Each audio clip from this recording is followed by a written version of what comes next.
ನಾನು ಇವತ್ತಿನ ಕುಟುಂಬದ ರಾಜಕಾರಣ ವಿಚಾರವಾಗಿ ಇವತ್ತು ದೇಶವನ್ನು ಆಳ್ತಕ್ಕಂಥ BJP ಕಾಂಗ್ರೆಸ್ಸು JDS ಸಂಪೂರ್ಣವಾಗಿ ಆ ಕುಟುಂಬದ ರಾಜಕಾರಣವನ್ನು ಮಾಡ್ಕೊಂಬರ್ತಾ ಇದೆ.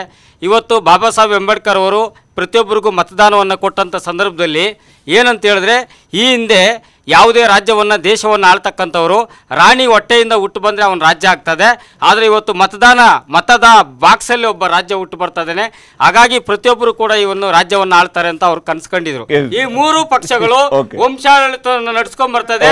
ಜನ ಇಂಥವ್ರನ್ನ ಧಿಕ್ಕರಿಸಿ ಪ್ರಜಾಪ್ರಭುತ್ವಕ್ಕೆ ನ್ಯಾಯ ಕೊಡಿಸಬೇಕು ಅಂತ. ಬಟ್ ನಮ್ ಕಾಂಗ್ರೆಸ್ ಅಲ್ಲಿ ಆತರ ಏನು ಇದು ವಂಶ ಪಾರಂಪರವಾಗಿ ಕೊಡ್ಬೇಕು ಅನ್ನೋದೇನು ರೂಲ್ಸ್ ಇಲ್ಲ. ನಾನ್ ನಿಂತ್ಕೋತೀನಿ ಅಂದ್ರೆ ನನಗ್ ಸಪೋರ್ಟ್ ಮಾಡಕ್ಕೆ ಇಡೀ ಬ್ಲಾಕ್ ಸಪೋರ್ಟ್ ಮಾಡ್ತಾರೆ. ಈಗ ನಾನೊಂದು SC ST ಹೆಣ್ಮಗು ಇವಾಗ ಇವು ಸೌಮ್ಯ ರೆಡ್ಡಿ ಮೇಡಮ್ ನಿಂತ್ಕೊಳಲ್ಲ ಅಂತ ಅವರು ಕಡಾಖಂಡಿತವಾಗಿ ಹೇಳ್ಬಿಟ್ಟಿದ್ರು. ನಾವೆಲ್ಲ ಕಾರ್ಯಕರ್ತರು ಅವ್ರ ಮನೆ ಬಾಗಿಲಿಗೆ ನುಗ್ಗಿ ಮತ್ತೆ ಅವ್ರನ್ನೆಲ್ಲ ಒಪ್ಸಿ ಇವತ್ತಿಗೂ ಅವ್ರಿಗೆ ನಿಂತ್ಕೊಳಕ್ ಇಷ್ಟ ಇಲ್ಲ. ಆದ್ರೂ ನಾವು ನಮ್ಮ ಒತ್ತಾಯಕ್ಕೆ ನಿಂತ್ಕೋತಾ ಇದ್ದಾರೆ. ಈಗ ಕುಟುಂಬ ರಾಜಕಾರಣದಲ್ಲಿ ಯಡಿಯೂರಪ್ಪರ ಕುಟುಂಬಕ್ಕೆ ಏನಾದ್ರು ಶೋಭಾ ಕರಂದ್ಲಾಜೆ ಅವ್ರು ಸೇರ್ಕೊಂತಾರಂತ. ಯಾಕಂದ್ರೆ ಯಾವುದೇ ಎಲೆಕ್ಷನ್ ಬಂದ್ರು ಕೂಡ ಅವ್ರ ಹೆಸರು ಅವ್ರದ್ದು ಎತ್ತಿಕ್ಬಿಟ್ಟಿರ್ತಾರೆ ಒಂದ್ ಕಡೆಗೆ. ಸೊ ಇದೇನಾದ್ರು ಅಲ್ಲಿಂದವ ಅವ್ರಿಗೊಂದು ಸೀಟು ಕನ್ಫರ್ಮ್ ಕೊಡ್ಲೇಬೇಕು ಯಾವುದೇ ಎಲೆಕ್ಷನ್ ಅಂತ ಫಿಕ್ಸ್ ಆಗ್ಬಿಟ್ಟಿದ್ದಾರೆ ಅಂತ. ಓಕೆ, ಇಲ್ಲಿ ಯಾವಾಗ ಬಿಲ್ ತರ್ತೀರಿ? ಎಸ್ ಸರ್, ಮೊದಲನೇ ಪ್ರಶ್ನೆ ನನ್ನ ಸ್ನೇಹಿತರು ಕೇಳಿದ್ರು, ಓ ಸರಿ 25 ಗೆದ್ದಿರಿ, ಈ ಸರಿ ಎಷ್ಟು ಗೆಲ್ತೀರಿ ಅಂತ ಹೇಳಿ. ಅದಕ್ಕೆ ಮತ್ತೆ ನಾನು ಹೇಳೋದಲ್ಲ, ನಿಮ್ಮ ಚಾನಲ್ ಇಟ್ಕೊಂಡು ಎಲ್ಲಾ ಚಾನಲ್ಗಳು ತೋರಿಸ್ತಾ ಇದಾವೆ ಮಿನಿಮಮ್ 25 ಮತ್ತೆ ಗೆಲ್ತೇವೆ. ಯಾಕೆ ಗೆಲ್ತೀವಿ ಅಂತ ಹೇಳಿದ್ರೆ ಜನ ನಮ್ಮ ಜೊತೆ ನಾನಲ್ಲ. ಮೊದಲನೇದು ಸಂತೋಷ ಆಯ್ತು. ಮೊದಲನೇ ಪ್ರಶ್ನೆ ಸರ್. ಎರಡನೇ ಪ್ರಶ್ನೆ BSP ಅವ್ರು ಕೇಳಿದ್ರು, ಬಿಜೆಪಿಯಲ್ಲಿ ಮಾತ್ರ ಅಥವಾ ಬೇರೆ ಬೇರೆ ಪಕ್ಷಗಳಲ್ಲಿ ಕುಟುಂಬ ರಾಜಕಾರಣ ಮಾಡ್ತಾರೆ, ನಮ್ಮ ಪಕ್ಷದಲ್ಲಿ ಇಲ್ಲ ಅಂತ ಹೇಳಿ.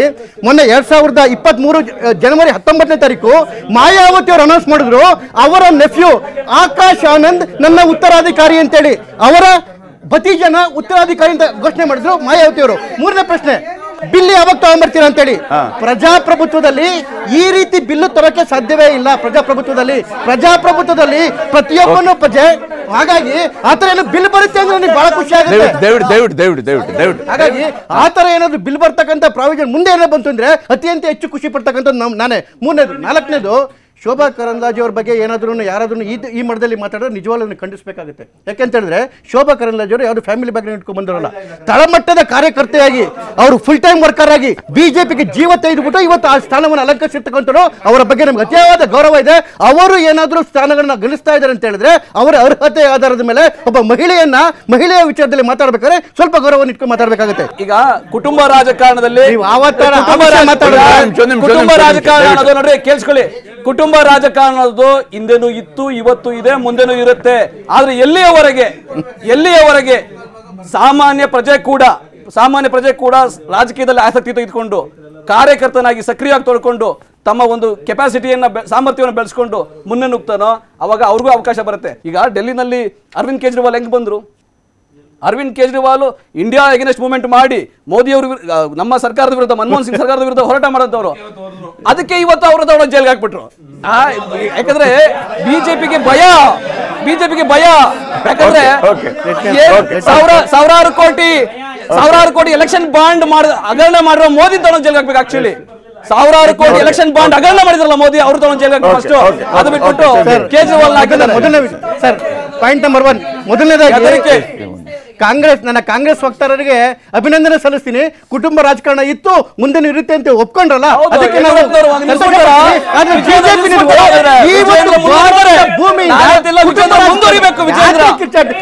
ಮಾತಾಡಿಸ್ಕೊಳ್ರಿ.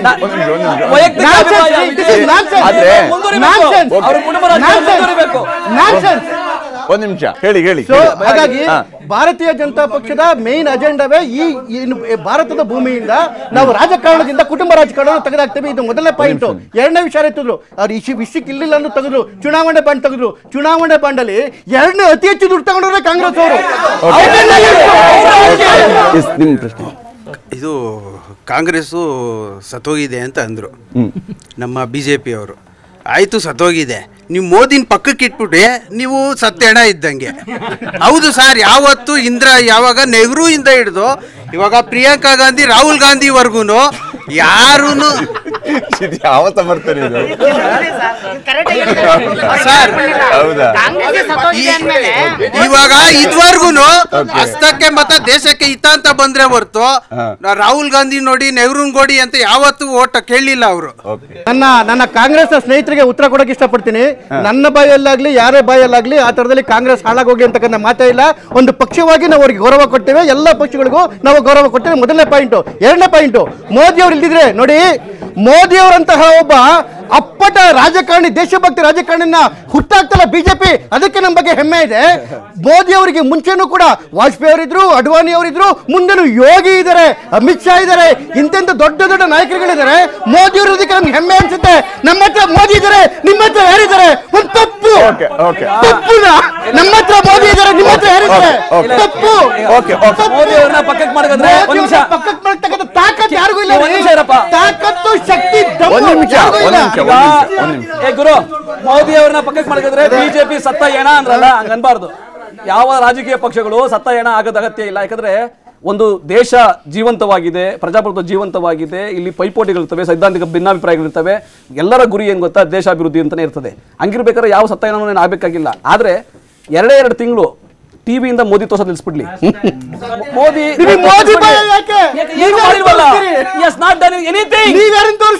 ಶೂನ್ಯ ಸಂಪಾದನೆ, ಮೋದಿ ಭ್ರಷ್ಟಾಚಾರ, ಏನು ಎಲೆಕ್ಷನ್ ಬಾಂಡ್ ಹಗರಣ, ದೇಶದ ಎಲ್ಲಾ ಜನತೆಗೆ ಆಹಾರ ಭದ್ರತಾ ಯೋಜನೆ, ನರೇಗಾ, ಉಚಿತ ಕಡ್ಡಾಯ ಶಿಕ್ಷಣ ಅಂತ ತರಬೇಕು ಯೋಜನೆಗಳು. ಅವಾಗ ದೇಶ, ಅವಾಗ ಒಬ್ಬ ವ್ಯಕ್ತಿ ಅಂತ ಹೇಳ್ಬೋದಾದ್ರೆ ಹೊರತು ಇಂತಹ ಬರೀ ಭಾಷಣ ಮಾಡೋದ್ರಿಂದ, ಸುಳ್ಳು ಹೇಳೋದ್ರಿಂದ ಒಬ್ಬ ವ್ಯಕ್ತಿ ಆಗ್ತಾನೆ. ಮಾಧ್ಯಮಗಳ ನಿರ್ವಹಣೆಯಿಂದ ಒಬ್ಬ ವ್ಯಕ್ತಿ ಆಗಿರ್ಬೋದು ಅಷ್ಟೇ ಬಿಟ್ಟರೆ ಕಡೆದಾಗಿರುವಂತಹ ಪ್ರಶ್ನೆ ಚಂದ್ರಶೇಖರ್ ಅವರೇ, ಈಗ ಕಾಂಗ್ರೆಸ್ನವರು ಕುಟುಂಬದವರಿಗೆ ಒಂದಿಷ್ಟು ಟಿಕೆಟ್ ಕೊಟ್ಟಿದ್ದಾರೆ ಅನ್ನೋಂಥದ್ದು ನಿಮ್ಗೆ ಸಮರ್ಥನೆ ಹಂಗಾದ್ರೆ?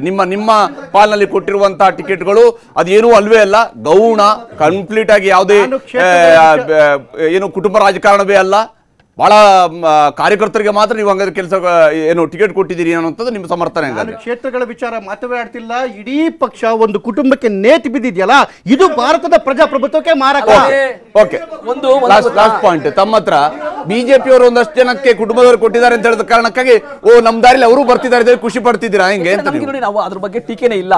ಅವ್ರಿಗೆ ಟೀಕೆ ಇದ್ದದ್ದು, ಅವ್ರಿಗೆ ನಮ್ದು ಏನೋ ನಿಯಮ ಇದೆ, ನಮ್ದು ಏನೋ ನೀತಿ ಇದೆ, ನಿಯತ್ತಿದೆ ಅಂತ ಹೇಳಿದವರು ಡೋಂಗಿತನವನ್ನ ಪ್ರದರ್ಶನ ಮಾಡಿದ್ದಾರೆ.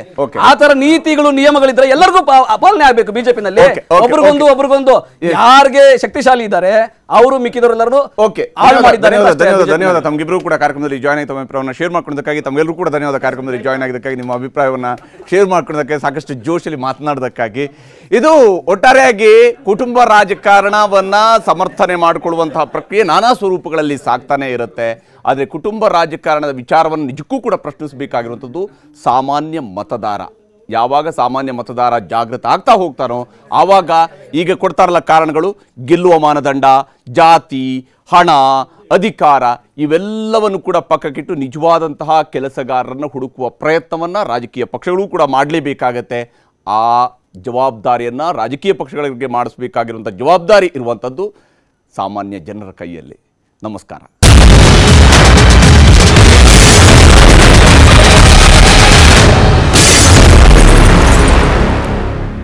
ಕನ್ನಡಿಗರ ನೆಚ್ಚಿನ ನ್ಯೂಸ್ 18 ಕನ್ನಡ ಈಗ ವಾಟ್ಸ್ಆಪ್ನಲ್ಲೂ ಲಭ್ಯ. ಕರ್ನಾಟಕ, ದೇಶ ವಿದೇಶಗಳ 360 ಡಿಗ್ರಿ ಸುದ್ದಿಯ ವಿವರಗಳನ್ನ ನಿಮ್ಮ ಕೈ ಬೆರಳುಗಳಲ್ಲೇ ಪಡಿಲಿಕ್ಕೆ ಈ QR ಕೋಡ್ ಅನ್ನ ಸ್ಕ್ಯಾನ್ ಮಾಡಿ, ನಮ್ಮ ಚಾನಲ್ ಫಾಲೋ ಮಾಡಿ, ನೋಟಿಫಿಕೇಶನ್ ಆನ್ ಮಾಡಿ.